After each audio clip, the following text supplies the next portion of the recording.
기도했습니다. 하나님 아버지, 종말을 살아가는 우리 모든 심령들이 하나님 앞에서 종말을 준비하는 긴장되고 경건한 마음을 가지고 오늘도 우리가 주님 존전의 예배자로 나왔습니다. 하나님 아버지, 이 땅의 영화가, 영광과 부유함과 그리고 아름다움이 너무나 극에 달하여서 이 땅의 방탕함을 우리도 쉽게 따라가기 쉬운 그런 세상 가운데 있지만, 우리는 언제나 주님의 다시 오심을 기다리는 재림신앙을 붙들고, 또한 우리가 이 땅에서 하나님께서 우리에게 주신 모든 시간들을 하나님의 나라와 그 의를 위하여 먼저 사용함으로 인하여 하나님께서 우리를 도우시고 형통하게 하시는 은혜를 날마다 누리게 되기를 원합니다. 하나님 아버지, 우리는 지극히 연약함으로 인하여 하나님께서 우리에게 주신 사명 중에 단 한 가지도 우리가 감당할 수 있는 것이 없음을 고백하오니, 하나님께서 날마다 우리에게 크신 능력으로 덮으시고 또한 은혜를 더하여 주셔서 하나님의 그 은혜가 우리 모든 심령들 가운데 충만하고 기쁨이 충만하여 하나님을 자랑하지 않고는 견딜 수 없는 그런 복받쳐 나오는 열심들을 우리에게 허락하여 주시옵소서. 하나님께서 이 아침에도 말씀으로 우리를 새롭게 하여 주시고 온전하게 하여 주시고 말씀의 권세를 우리에게 허락하셨사오니, 우리에게 허락하신 그 말씀의 권세를 사용하여 어둠의 영들을 쫓아내고 또한 이 땅의 죄악과의 싸움에서 승리하며 세상을 거룩한 세상으로 그렇게 변화시켜 나가는 일들을 오늘도 감당하게 하여 주시옵시고, 복음을 위하여 교회를 위하여 복음을 힘있게 증거하는 그런 귀한 날 되게 하여 주시옵소서. 예수 그리스도 이름으로 기도드리옵나이다. 아멘. 오늘도 하나님의 은혜가 우리 모두에게 가득하시기를 주님의 이름으로 축복합니다. 데살로니가후서는 거짓된 가르침, 종말에 대한 잘못된 가르침을 가르치는 그런 잘못된 교사들이 데살로니가 교회 안에 나타났기 때문에, 그래서 긴급하게 데살로니가 전서를 기록한 이후에 얼마 되지 않았지만 데살로니가 후서를 이렇게 기록했다고 이야기했었습니다. 그리고 이제 그 본론의 부분입니다. 2장 1절부터는 이제 본론적인 이야기입니다. 종말에 대한 이야기. 우리가 이 시대를 살아가면서도 얼마나 많은 이단들을 우리가 보고 왔는지 모릅니다. 적그리스도에 대한 이야기, 그리고 종말에 대한 이야기, 이런 이야기들이 굉장히 많았습니다. 대부분의 많은 이단들은 시한부 종말론을 주장합니다. 예수님이 언젠가는 오신다, 몇 월 며칠 날 오신다, 뭐 이런 식으로, 아니면 몇 년도에는 최소한 오신다, 아니면 누군가 어느 세대가 죽기 전까지는 분명히 오신다, 뭐 이렇게 시한부 종말론을 주장하는 이단들이 이 시대에 우리가 끊임없이 일어나는 것을 보아왔습니다. 그런데 그것이 이 시대의 어떤 특별한 그런 현상이 아니라 초대 교회 때부터 있어 왔던 현상들이었습니다. 그리고 또한 오늘 이 말씀 가운데서 거짓 그리스도, 영어로나 말로나 누가 어떻게 하여도 너희가 미혹되지 말며 먼저 배교하는 일이 있고 저 불법의 사람 곧 멸망의 아들이 나타나기 전에는 그날이 이르지 아니하리니. 그러니까 배교하는 일, 그리고 적그리스도가 나타날 때에 그날이 임한다 라는 이야기죠. 그런데 이 시대까지 살아오면서 얼마나 많은 적그리스도들이 일어났는지 모릅니다. 그리고 그 많은 적그리스도들이 일어나는 가운데서 우리는 적어도 이 정도 권세는 가져야 적그리스도가 될 수 있다고 생각해서 우리는 때로는 교황이 적그리스도다, 그렇게 주장하기도 했었고, 또한 중국이 거대한 하나님을 대적하는 2만만의 큰 군대를 거느린 나라가 될 것이다, 그렇게 주장하기도 했었고, 그리고 EU가 이제 적그리스도가 될 것이다, 뭐 그렇게 주장하기도 했었습니다. 이단들만 주장한 것이 아니라 우리 일반적인 교회 안에서도 얼마나 많은 적그리스도에 대한, 그리고 하나님을 대적하는 군대에 대한 그런 이야기들을 많이 했는지 모릅니다. 지금은 또 누가 적그리스도라고 이야기하느냐 하면 인공지능이 이제 적그리스도가 될 수 있다. 그렇게 주장하는 사람들도 생겨나고 있습니다. 그런데 우리가 인공지능에 대해서는 아직까지 지나지 않았기 때문에 잘 모르지만 적어도 예수 그리스도께서 이 땅에 오실 것을 그렇게 상징하는 그런 엄청난 적그리스도는 교황도 아직까지 아니었고, 그리고 EU도 아직 아니었고, 그리고 중국도 그렇게 거대한 군대를 거느리고 하나님을 대적하는 그런 나라라고 보기는 아직까지는 어렵습니다.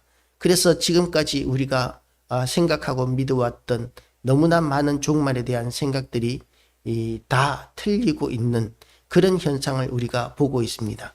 그래서 오늘 이 본문을 읽으면서 우리가 묵상하고 깨달아야 할 것이 뭐냐 하면 진리를 분별하고 거짓 가르침을 분별해야 한다라는 것이죠. 성경 공부를 많이 한 사람도 심지어는 목회자까지도 거짓 가르침에 넘어가는 사람들이 있습니다.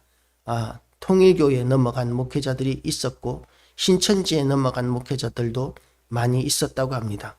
왜 그렇게 거짓된 것들에게 목회자들까지 속아 넘어가느냐 하면 제대로 된 신학이 그들에게 없기 때문입니다. 제대로 된 교리가 없고 교리가 무엇인지에 대한 인식이 없기 때문에 그런 거짓된 가르침들을 깨닫지 못하고 이해하지 못하는 것이죠. 어떤 신학생이 교수님에게 이렇게 질문했다고 합니다. 성경이면 되지 우리에게 신학이나 교리가 무슨 필요가 있습니까? 라고 이렇게 질문을 했다고 합니다. 성경이면 되지 신학이나 교리가 무슨 필요가 있습니까? 그런데 실질적으로 신학이나 교리가 무엇이냐 하면 우리가 성경을 쉽게 분별하고 읽을 수 있는, 이해할 수 있는 중요한 키로서 수많은 성학들이 만들어 놓은 것입니다. 수많은 성학, 거룩한 천재라고 이렇게 이야기합니다. 심지어는 하나님의 음성을 들을 정도로 그렇게 거룩하면서도 천재적인 그런 지능과 학문이 있는 사람들이 성령의 도우심을 받아서 성경을 연구하고 요약하고 정리한 것이 바로 그것이 교리 또는 신학이라고 그렇게 이야기할 수 있습니다. 그래서 우리는 그런 성학들처럼 성경 원문을 연구하거나 교리를 또는 고고학적인 자료를 연구하거나 이런 또 히브리어나 헬라어를 연구하거나 그 시대의 문화를 연구하거나 이런 거 제대로 할 수 없기 때문에 그런 것들을 다 연구하고 포괄적으로 정리해서 성경은 이런 원칙으로 보아야 한다라고 만들어 놓은 그런 교리들을 우리는 보면서 교리를 사용해서 성경을 잘 분별하고 그리고 또한 우리가 거짓된 것들을 대적하고 진리를 분별할 수 있게 되는 것이기 때문에 교리와 또한 신학은 너무나 중요한 것입니다. 그래서 교리가 무슨 필요가 있습니까?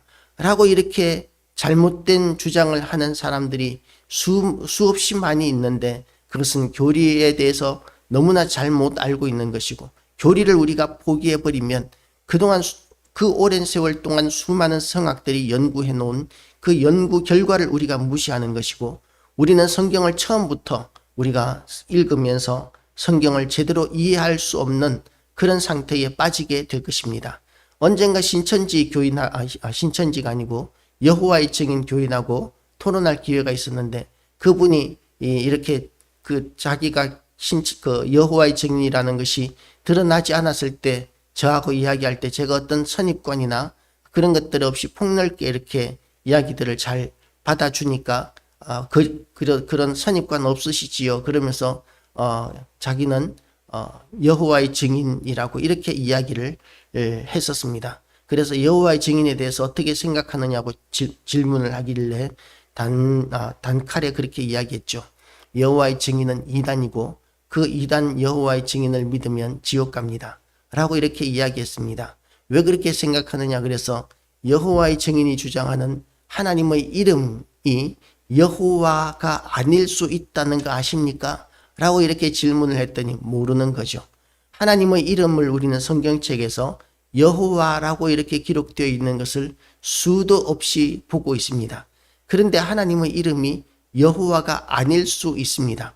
왜 아닐 수 있느냐 하면 원래 성경 원문은 자음만으로 기록되어 있었습니다. 자음만으로 기록되어 있었고 그렇기 때문에 성경을 어떻게 읽었는지는 지금 이 시대의 사람들은 모릅니다. 그 시대의 히브리 사람들은 그 성경을 너무나 잘 읽었지만 지금 이 시대에는 모음이 어떻게 붙느냐에 따라서 발음이 달라지기 때문에 여호와라는 이름 또 정말 하나님의 이름인지 아닌지 우리는 지금 이 시대에 와서는 잘 알 수가 없는 것이죠. 그래서 하나님의 하나님을 우리는 하나님이라고 그러고 일본에서는 카미사마라고 이렇게 이야기하고 그리고 중국에서는 상제라고 이렇게 이야기하는 이유가 하나님의 그 이름이 정확하지 않고 왜 하나님께서는 그렇게 정확하지 않게 숨기시고 그리고 또한 우리는 그 대신에 전능한 신이라는 강민족들이 부르는 그 친숙한 이름으로 하나님께서는 우리에게 다가오고 계시는 것입니다. 왜 그렇게 하나님의 이름들을 이스라엘 사람들이 두려워하고 숨겼느냐? 왜 하나님의 이름을 그렇게 부르지 못했느냐 하면 10계명의 제1계명이 여호와의 이름을 망령되이 일컫지 말지니라고 명령하셨기 때문에 혹시라도 여호와의 이름을 망령되이 일컬을까 봐 여호와라고 기록된 그 성경 구절을 읽으면서 여호와라고 읽지 않고 혹시라도 하나님의 이름이 진짜 여호와일 수도 있기 때문에 여호와라고 읽지 않고 아도나이라고 이렇게 읽었었습니다. 전혀 그 발음과 상관이 없는 그렇게 여호와의 이름, 하나님의 이름이 왜 여호와인지 그것도 성경의 근본적인 가르침을 제대로 이해하지 못하기 때문에 그들은 하나님의 이름이 무엇인지 아십니까? 라고 하면서 우리에게 접근하는데 잘 못 알게 되면 우리는 그들에게도 또한 속을 수 있는 것이죠. 그래서 우리는 이 거짓된 것들, 잘못된 것들에 대하여 분별할 수 있어야 합니다. 그것을 분별할 수 있는 중요한 도구 가운데 하나가 바로 교리와 신학이기 때문에 그래서 우리는 성경을 열심히 읽을 뿐만 아니라 예배, 신학을 연구하고 공부한 목회자의 설교를 듣기도 하고 그리고 또한 교회 안에서 하는 성경 공부, 검증된 건전한 성경 공부를 하는 모임에 우리가 힘써서 참여하는 것이 필요합니다. 그런 것들이 되어 있지 않을 때 우리는 너무나 쉽게 이단에 넘어가게 되는 것이죠. 성경책만 열심히 읽고 그런 성경의 구체적인 다른 연구가 되어 있지 않은 사람들은 얼마나 이단에 쉽게 넘어가는지 모릅니다. 그래서 하나님 앞에 갔을 때에 너는 왜 그렇게 이단을 쫓아다녔느냐 라고 하나님께서 책망하시면 저는 그게 이단인 줄 몰랐습니다. 그게 거짓된 가르침인 줄 몰랐습니다. 하나님 왜 그런 거짓된 가르침을 저에게 허락하셨습니까? 라고 항의할 수 없습니다. 왜냐하면 하나님께서는 말씀으로 끊임없이 그런 거짓된 것들에 대하여 지적하시고 가르쳐 주시고 분별하도록 하셨습니다. 그런데 왜 우리에게 이렇게 거짓된 가르침을 주는 이단들을 하나님께서 그냥 용납하고 계십니까? 라고 이렇게 하나님 앞에 항의하기도 합니다. 우리는 이해할 수 없습니다.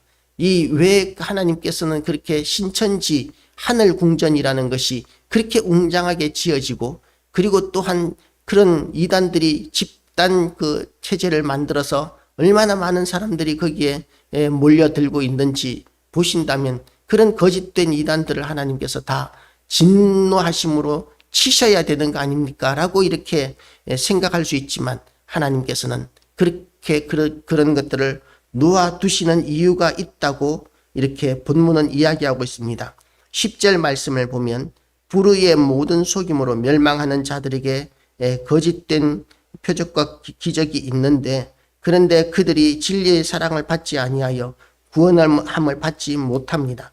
이러므로 하나님은 미혹의 역사를 그들에게 보내사 거짓 것을 믿게 하시면 진리를 믿지 않고 불의를 좋아하는 자들로 하여금 심판을 받게 하려 하심이라. 진리를 믿지 않고 불의를 좋아하는 모든 자들로 하여금 심판을 받게 하려 하심이라.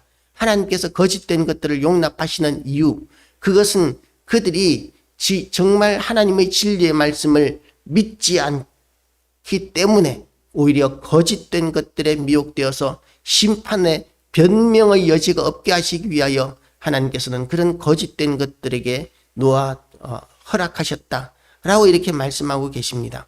어떤 목사님 교회에 이단에 들어갔다가 너무나 이렇게 가상을 탕진하고 가족이 무너지고 상처를 많이 받아서 다시는 이단에 안 간다라고 이렇게 생각하고 오신 성도가 있었다고 합니다. 그래서 열심히 가르치고 열심히 교훈을 했는데, 그런데 그분이 얼마 되지 않아서 또 다른 이단에게로 가버리더라는 것이죠. 제대로 된 하나님의 말씀을 가르치는 신학대학원, 총신신학대학원 교수님이신 그 목사님이 개척하신 교회였는데, 그런데 그 교회에서 가르침을 제대로 받는데도 불구하고 그분이 목사님을 길러내는 정도로 신학과 실력이 있는 분으로서 성도들을 가르쳤는데도 불구하고 그 성도 얼마 되지 않아서 또 다른 이단으로 가더라는 것이죠.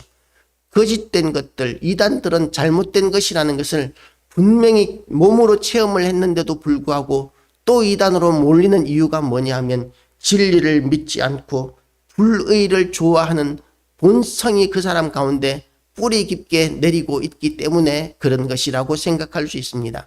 전에도 말씀드렸는지 모르겠지만 여론조사를 해보니까요, 교회 다니는 사람과 이단에 속한 사람들이 많은 차이가 있는데, 우리는 한동안 기복주의적인 그런 신앙에 대하여 심각한 경종들을 많이 울렸었습니다.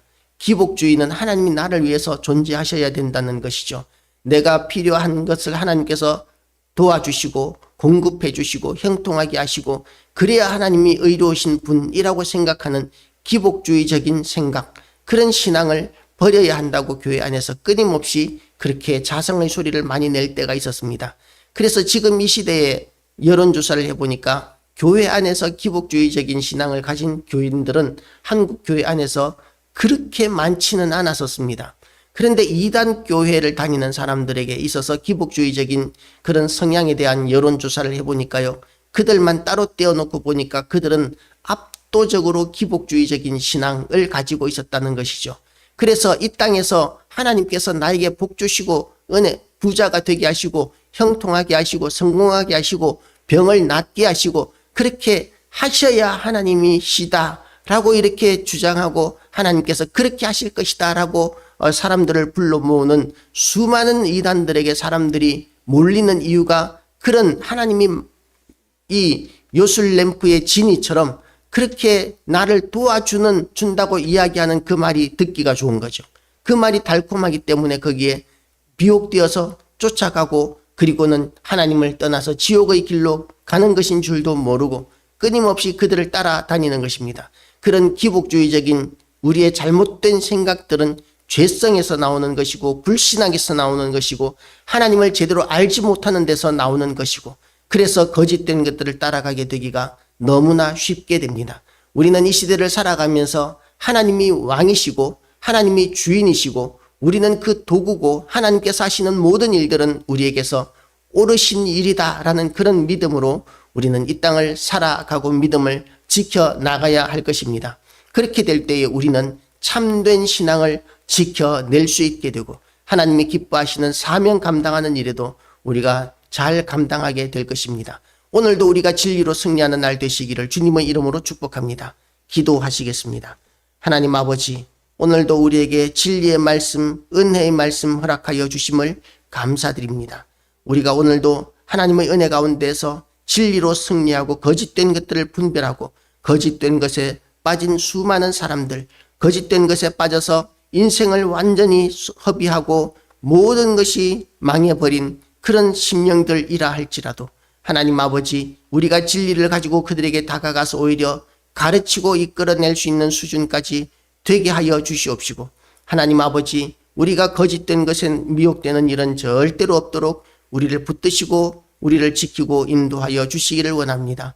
오늘도 우리에게 승리를 주시는 하나님께 찬양과 경배와 영광을 돌려드리오며 우리의 기도를 통하여 세상을 움직이시고 하늘과 땅을 움직이시고 나라를 움직이시고 국제정세를 움직이시고 그리고 또한 우리의 모든 일상을 이끄시는 우리 하나님께 영광 돌려드리오며 예수 그리스도 이름으로 기도드리옵나이다.